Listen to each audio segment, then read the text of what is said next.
नमस्कार, स्वागत है आपका इस समाचार बुलेटिन में। मैं हूं निखिल सिंह और शुरुआत हेडलाइंस के साथ।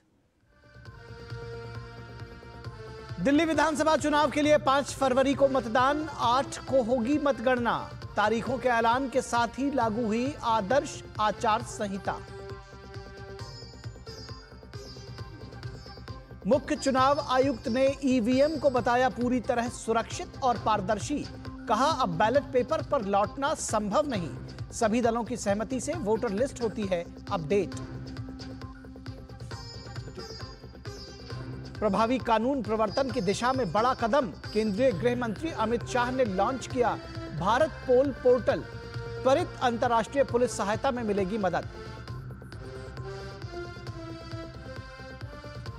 असम के दीमा हसाओ की कोयला खदान में तेज हुआ बचाव अभियान। 9 मजदूरों को निकालने के लिए ऑपरेशन में जुटे सेना के गोताखोर। पुलिस ने खदान अवैध बताकर की एफआईआर, एक गिरफ्तार।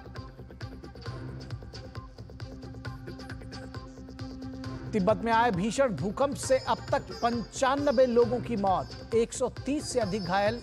शिगात्से शहर में 6.8 मापी गई भूकंप की तीव्रता। नेपाल में भी 7.1 तीव्रता के झटकों ने मचाई दहशत।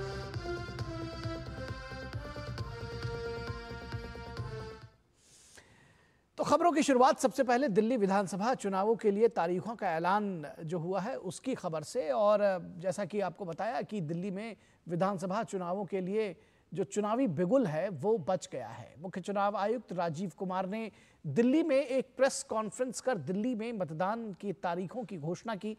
दिल्ली में 5 फरवरी को एक ही चरण में मतदान होगा और 8 फरवरी को वोटों की गिनती होगी।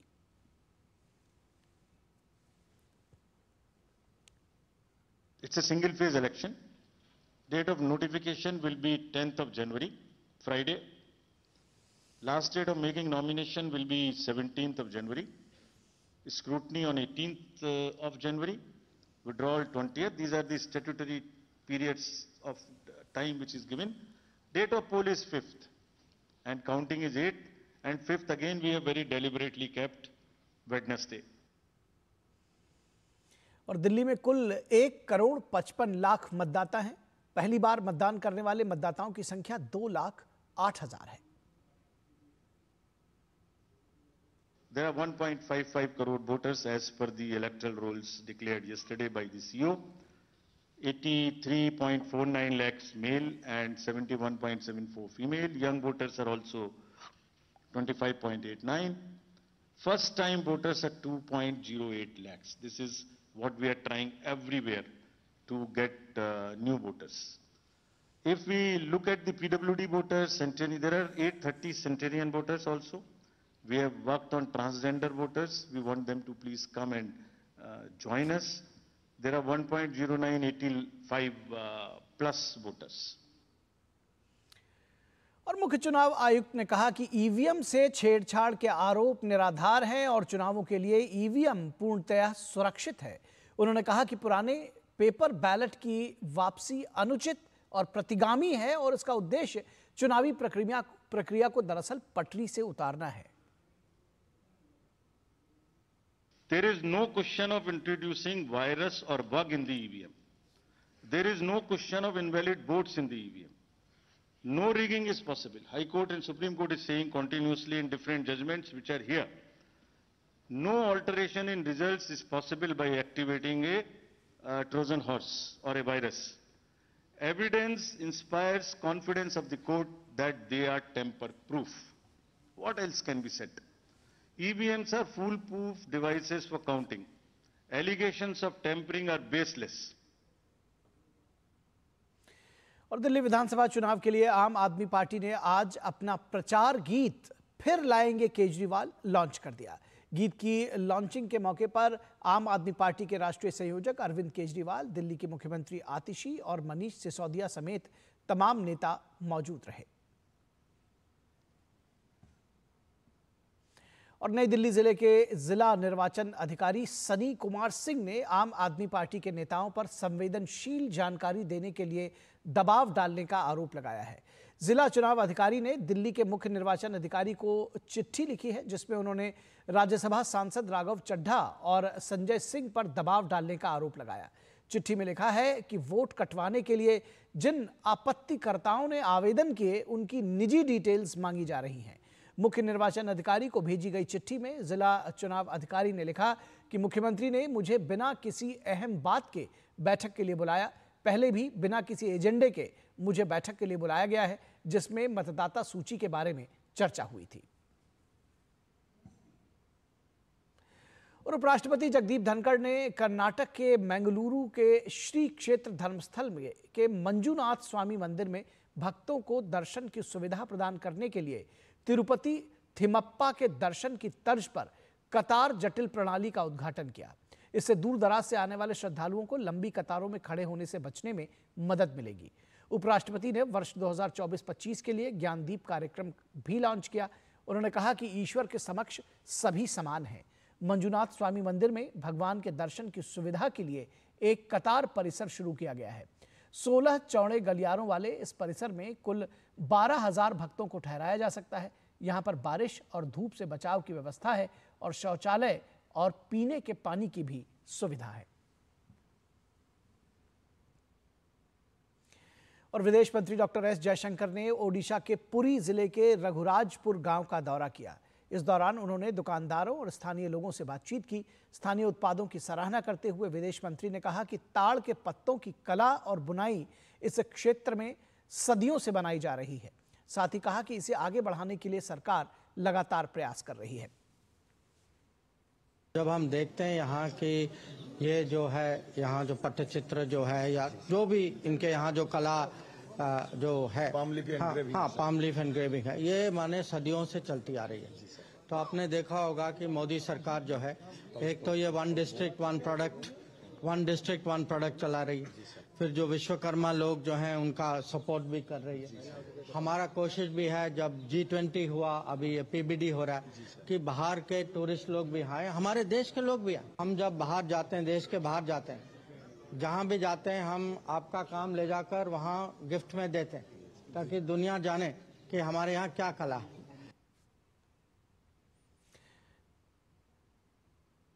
इसके बाद विदेश मंत्री एस जयशंकर ने ओडिशा के धौलागिरी के शांति स्तूप और अशोक शिलालेख का भी दौरा किया।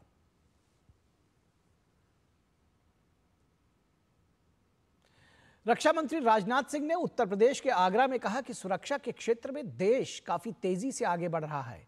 उन्होंने कहा कि टेक्नोलॉजी के क्षेत्र में भारत ने अंतर्राष्ट्रीय स्तर पर अपनी साख मजबूत की है। राजनाथ सिंह ने देश के रक्षा क्षेत्र में वैज्ञानिकों के योगदान की सराहना की। देखिए, तकनीक पर तो लगातार काम चल रहा है, रिसर्च और इनोवेशन पर डिफेंस में बहुत ही तेजी के साथ काम चल रहा है। उसके परिणाम भी आने प्रारंभ हो गए हैं। अपनी सुरक्षा के प्रति पूरी हर तरीके से सजग है। वैज्ञानिकों ने कुछ करिश्माई काम किया है। इधर टेक्नोलॉजी के मामले में भारत अंतर्राष्ट्रीय स्तर पर अपनी साख तेजी से बना रहा है। और 8 से 10 जनवरी तक ओडिशा की राजधानी भुवनेश्वर में 18वें प्रवासी भारतीय दिवस सम्मेलन की मेजबानी होगी। सम्मेलन में 50 से अधिक देशों से प्रवासी भारतीयों के हिस्सा लेने की उम्मीद है। ओडिशा के केंद्रपाड़ा से सांसद वैजयंत पांडा ने हमारे वरिष्ठ सहयोगी अमरेंद्र गुप्ता से विशेष बातचीत में कहा कि प्रवासी भारतीय दुनिया भर में भारत की भावना का प्रतीक है। साथ ही भारत की समृद्ध विरासत को संरक्षित करने और वैश्विक संबंधों को सशक्त बनाने में प्रवासी भारतीयों का विशेष योगदान रहा है। साल 1915 में महात्मा गांधी के साउथ अफ्रीका से वापसी के बाद साल 2003 से प्रवासी भारतीय दिवस मनाना प्रारंभ हुआ और इस साल 18वां प्रवासी भारतीय दिवस ओडिशा की राजधानी भुवनेश्वर में मनाया जा रहा है। हमारे साथ ओडिशा के केंद्रपाड़ा से लोकसभा सांसद वैजयंत पांडा जी हैं। जो प्रवासी हैं, सबसे संख्या में ज़्यादा अगर आप देखें, वो भारत के प्रवासी हैं, हर जगह करोड़ों में। और जहाँ भी वो गए हैं, वो सफल हुए हैं, सक्षम हुए हैं और वहाँ उनको सम्मान मिलती है। वो बिजनेस में हो, प्रोफेशंस में हो, राजनीति में भी आए हुए हैं। उड़ीसा में प्रवासी भारतीय दिवस को मनाया जाए, ये मुझे लगता है कि बहुत अच्छी बात है और जो पुराने लिंक्स को भी प्रमोट किया जा रहा है और नया भारत जो 21वीं सदी में दुनिया में माना जाता है एक सबसे बहुत बड़ा इकोनॉमिक फोर्स। प्रधानमंत्री जी इस कार्यक्रम का उद्घाटन करेंगे और राष्ट्रपति जी इस कार्यक्रम का समापन करेंगी। और इस बार एक अहम चीज और है, जो प्रवासी भारतीयों ने उपलब्धियां हासिल की हैं उसको लेकर प्रवासी भारतीय गौरव सम्मान भी दिया जा रहा है। एक बड़ी उपलब्धि और एक बड़ा मैसेज। बिल्कुल सही, क्योंकि हमें पूंजी निवेश की रिक्वायरमेंट है देश भर, उड़ीसा में भी। हमें पर्यटनों को, टूरिज़्म को बढ़ाने के लिए भी आवश्यकता है। उड़ीसा में बहुत कुछ है, 500 किलोमीटर की सी बीच है, हमारे पहाड़ हैं, हमारे वाटरफॉल्स हैं, हमारे बहुत सारे पुराने मंदिर और आर्किटेक्चर हैं, बुद्धिस्ट हेरिटेज है। ये सब देखने के लिए पूरी दुनिया को एक ये मौका मिलेगा, एक विंडो बनेगा उड़ीसा पर, जो उड़ीसा के लिए तो अच्छा ही होगा लेकिन भारत के लिए भी अच्छा होगा। प्रवासी भारतीय दिवस को मनाने के बाद कहीं ना कहीं अर्थव्यवस्था को भी गति मिलेगी। टूरिस्ट जब आते हैं वो खर्च करते हैं, तो हमारे वहाँ लोग नियुक्त होते हैं। विभिन्न प्रकार के हॉस्पिटैलिटी इंडस्ट्री में, जो एयरलाइंस हो, ट्रेन हो, बसेस हो, टैक्सीज हो, होटल्स हो, रेस्टोरेंट्स हो, उनकी सब प्रगति होती है। और अगर हम सही ढंग से करते हैं तो कई जो टूरिस्ट फिर बार बार वापस आते हैं। इस पर भी माननीय प्रधानमंत्री जी ने कई बार जिक्र किए हैं कि अतिथि देवो भव जो मानसिकता है हमारा, इसी को लेकर हम स्वागत करना चाहिए। उद्घाटन समारोह में प्रधानमंत्री जी का पहुंचना और समापन में राष्ट्रपति जी का पहुंचकर उन प्रवासी भारतीयों जो हमारे ब्रांड एम्बेसडर हैं उनका सम्मान करना भी एक गौरव की बात है। Narendra Gupta, DD news, Delhi. और सूचना एवं प्रसारण मंत्री अश्विनी वैष्णव ने भारत सरकार का आधिकारिक कैलेंडर लॉन्च किया। कैलेंडर की थीम जन भागीदारी से जन कल्याण पर आधारित है, जिसमें प्रधानमंत्री नरेंद्र मोदी के सबका साथ सबका विकास के विजन को साकार होते हुए दिखाया गया है। इसके तहत कैलेंडर में मोदी सरकार द्वारा बुजुर्गों, महिलाओं और युवाओं के साथ साथ अन्य कई वर्गों के विकास के लिए उठाए गए कदमों और उपलब्धियों को दर्शाया गया है।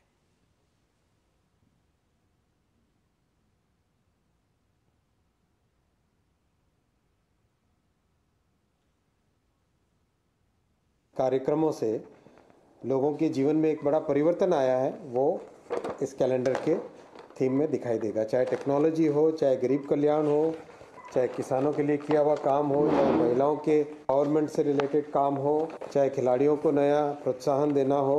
और इंफ्रास्ट्रक्चर का तो आप सब जानते ही है कि एक महायज्ञ चल रहा है, तो इंफ्रास्ट्रक्चर का काम, वो सब के सब काम इस कैलेंडर में दिखाया गया। और स्वच्छता को एक मिशन बना के माननीय प्रधानमंत्री जी ने जन जन के जीवन में परिवर्तन लाने का प्रयास किया है। तो ये सब के सब इस कैलेंडर में है। और भारत की जो सांस्कृतिक विरासत है उसको भी इसमें पूरी तरह से रखा गया है।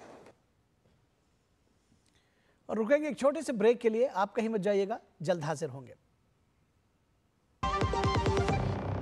जब धरती चीर कर निकलता है लोहे का पत्थर और मिलता है मोंगिया के जोश से, फिर तपता है, पिघलता है और बनता है फौलाद। अब होता है सरिया सारी खूबियों के साथ। मोंगिया स्टील, मजबूत देश का मजबूत सरिया। स्वागत है आपका ब्रेक के बाद। और भारत के विकास में प्रवासी भारतीय समुदाय के योगदान को चिन्हित करने के लिए हर साल प्रवासी दिवस मनाया जाता है। इस वर्ष ओडिशा के भुवनेश्वर में 18वें प्रवासी भारतीय दिवस का आयोजन किया जाएगा। दरअसल ये हर 2 वर्ष पर मनाया जाता है और 8 से 10 जनवरी तक चलने वाले इस सम्मेलन का उद्घाटन प्रधानमंत्री नरेंद्र मोदी करेंगे। ओडिशा में पहली बार इस सम्मेलन का आयोजन किया जा रहा है। सम्मेलन की तैयारियों को लेकर विदेश मंत्रालय की ओर से एक प्रेस वार्ता भी की गई। विदेश मंत्रालय में सचिव अरुण कुमार चैटर्जी ने कहा कि पीएम मोदी प्रवासी भारतीयों को समर्पित एक विशेष पर्यटक ट्रेन को हरी झंडी भी दिखाएंगे। The 18th Pravasi Bharatiya Divas would be formally inaugurated by the Honorable Prime Minister of India on day 2 of the convention. He will also address the convention. The Prime Minister will remotely flag off the inaugural journey of the Pravasi Bharatiya Express a special tourist train for the Indian diaspora, which will depart from Delhi and would travel to multiple destinations of touristic and religious importance in India for a period of 3 weeks. This will be conducted under the Pravasi Bharatiya Tirth Yatra Tirth Darshan Yojana of the Ministry of External Affairs. विकसित भारत के लिए प्रवासी भारतीयों का योगदान की theme पर आयोजित इस सम्मेलन में कई देशों के मंत्रिस्तरीय प्रतिनिधिमंडल शामिल होंगे। सम्मेलन के दौरान ओडिशा राज्य के कला और संस्कृति को प्रमुखता के साथ दर्शाया जाएगा। We will have ministerial level delegations from Mauritius, Malaysia and South Africa, and big delegations of diaspora from several other countries, including from Malaysia, Mauritius, Oman, Qatar, UAE, UK and USA. There would be 5 plenary sessions which would be chaired by union ministers and moderated by eminent Indians from their respective fields. Odisha सरकार के सहयोग से आयोजित इस सम्मेलन के पहले दिन यूथ प्रवासी भारतीय दिवस मनाया जाएगा। देश के विकास में प्रवासी भारतीयों के योगदान को दर्शाने के लिए पीएम मोदी 4 प्रदर्शनियों का उद्घाटन भी करेंगे। 50 से अधिक देशों से बड़ी संख्या में प्रवासी भारतीयों के सम्मेलन में हिस्सा लेने के लिए पंजीकरण कराया है। The Honorable Prime Minister will also inaugurate 4 exhibitions. The first one is called Vishwaroop Ram, the Universal Legacy of Ramayana. The second exhibition is titled The Diaspora's Contribution to Technology and Viksit Bharat. This exhibition would acknowledge the contributions of the Indian diaspora to the development of technology in the world. The third exhibition, titled The Spread and Evolution of Indian Diaspora in the World, with special focus on Mandvi to Muscat. The fourth one is an exhibition which is called The Heritage and Culture of Odisha. This exhibition will showcase the rich heritage and culture traditions of Odisha. केंद्रीय गृह मंत्री अमित शाह ने गृह मंत्रालय में एक बैठक के दौरान सीएम योगी आदित्यनाथ से मुलाकात की। इस बैठक में कई अहम मुद्दों पर चर्चा की गई।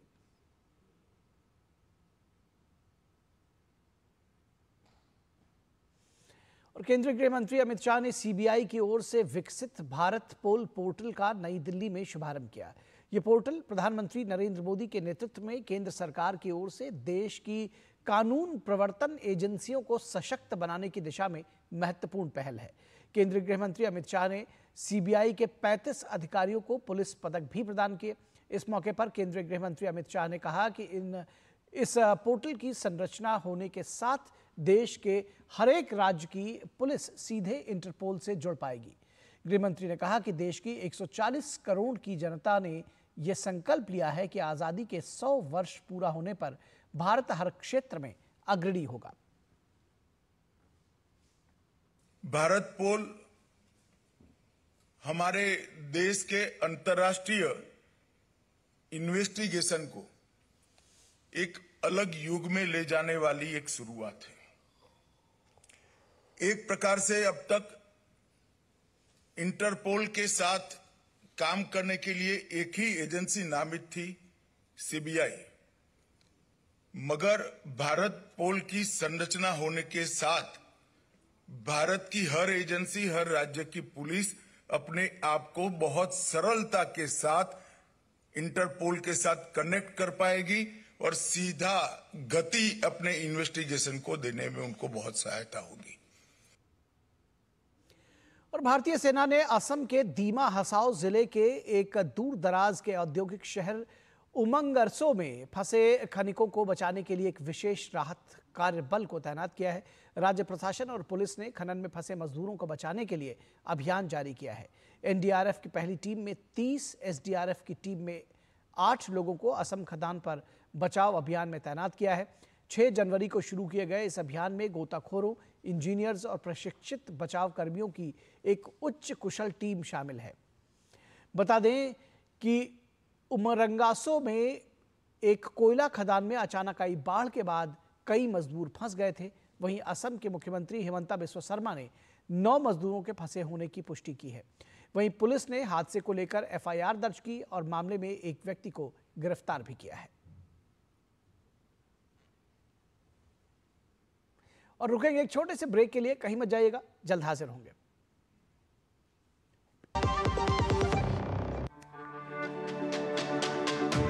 मेरी पसंद, मेरी पसंद, मेरी पसंद, मेरी पसंद, हमारी पसंद, हम सबकी पसंद। मजबूत देश का मजबूत सरिया मोंगिया स्टील।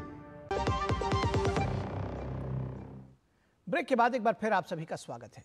भारत और मलेशिया ने आतंकवाद और कट्टरपंथ से निपटने, साइबर सुरक्षा, रक्षा उद्योग और समुद्री सुरक्षा में सहयोग बढ़ाने पर सहमति जताई है। आज नई दिल्ली में भारत मलेशिया सुरक्षा वार्ता के दौरान दोनों देशों ने महत्वपूर्ण खनिजों और दुर्लभ मृदाओं में सहयोग बढ़ाने के तरीकों पर चर्चा की। भारत मलेशिया की पहली सुरक्षा वार्ता की सह अध्यक्षता राष्ट्रीय सुरक्षा सलाहकार अजीत डोवाल और मलेशिया की राष्ट्रीय सुरक्षा परिषद के महानिदेशक राजा दातो नुशीरबान बिन जैनल अबिदीन ने की। विदेश मंत्रालय ने कहा है कि वार्ता के दौरान दोनों पक्षों ने वैश्विक और क्षेत्रीय सुरक्षा पर विचारों का आदान प्रदान किया। इसके साथ ही सुरक्षा, रक्षा और समुद्री क्षेत्रों में चल रहे द्विपक्षीय सहयोग की भी समीक्षा की गई। और अब बात महाकुंभ की।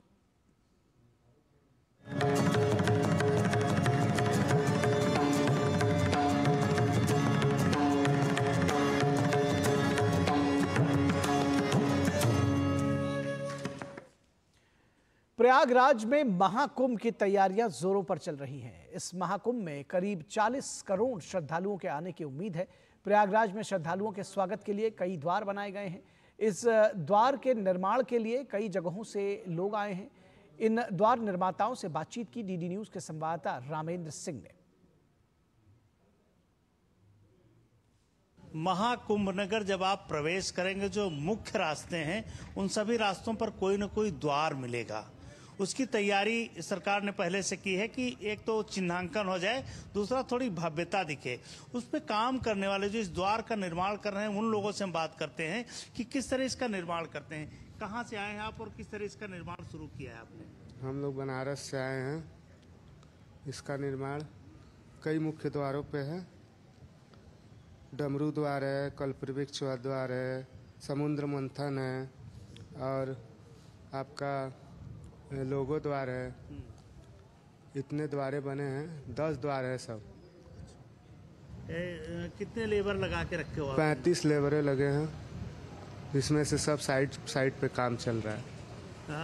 कितने कंप्लीट हो गए, कितने शेष बचे हैं? अभी 6-7 कंप्लीट हुआ है, 2 और बाकी है। वो 2-3 दिन में तैयार हो जाएगी। 2-3 दिन में? हाँ।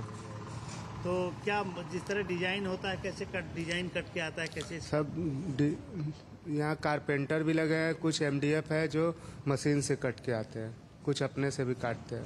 हम लोग फ्लेक्स लगाते हैं, एकदम लगा के डिजाइन काटते हैं। जब आप आओगे तो आपको लगेगा कि जिस नगर में प्रवेश कर रहे हैं ये 10 द्वार वाला महाकुंभ नगर है जिसमें प्रवेश कर रहे हैं, और आस्था विश्वास के साथ आप आइए। महाकुंभ नगरी आपका स्वागत कर रही है। कैमरामैन विवेक कश्यप के साथ रामेंद्र सिंह, डीडी न्यूज, महाकुंभ नगर, प्रयागराज। तो आस्था और विश्वास के साथ जाइए, महाकुंभ की नगरी आपका स्वागत के लिए तैयार है। फिलहाल रुकेंगे एक छोटे से ब्रेक के लिए, आप कहीं मत जाइएगा, हम जल्द हाजिर होंगे।